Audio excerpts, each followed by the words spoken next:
এই কে রে তোরা? তোর কি? তোর কাজ তুই কর, আমাদের কাজ আমাদের করতে দে। হ্যাঁ, এই তোমার ভাইয়ের পাখি?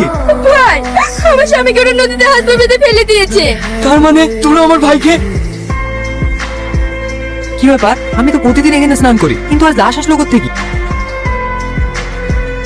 এ তো এখনো জীবিত আছে। তোমার কোনো ভয় নেই, আমি একজন পুলিশ অফিসার। তোমার এই অবস্থা কেন? স্যার, ওরা আমাকে হাত পা বেঁধে পানিতে ফেলে দিয়েছে।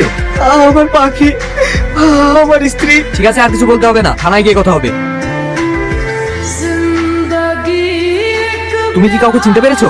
না স্যার, কুয়াশার অন্ধকারে আমি কাউকে চিনতে পারিনি। আমার মন বলছে ওই ঘাটের মাঝি হবে। কনস্টেবল, ওই ঘাটের মাঝিকে তুলে নিয়ে এসো। শাহিদ, তুই এখানে? তুই এখনো বেঁচে আছিস ভাই? হ্যাঁ ভাই, স্যার না থাকলে হয়তো আমি। কিন্তু এদেরকে কোথায় পেলে? সে তোকে পরে বলবো, আগে স্যারের কাছে ডায়েরিটা লিখি। স্যার। হ্যাঁ বলুন। আমার স্বামীকে ওই ঘাটের মাঝিরা বেঁধে পানিতে ফেলে দিয়ে মারার চেষ্টা করছিল। আপনি কি কাউকে চিনতে পেরেছেন? তেমন কাউকে চিনতে পারেনি, সম্ভবত ওই ঘাটের মাঝিরাই হবে। কনস্টেবল, ওদেরকে লকআপে ভরো। স্যার, আমরা কিছু করিনি স্যার, আমাদেরকে ছেড়ে দিন। স্যার, এরাই সব করেছে। এরাই যে সব করেছে, তার কোনো প্রমাণ আছে?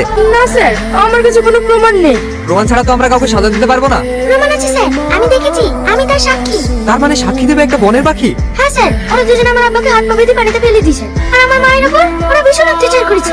না স্যার, ও মিথ্যে কথা বলছে। পৃথিবীর সবাই মিথ্যে কথা বললেও জঙ্গলে পাখি কোনোদিন মিথ্যে কথা বলবে না। কনস্টেবল, ওদেরকে কোর্টে চালান করার ব্যবস্থা করো।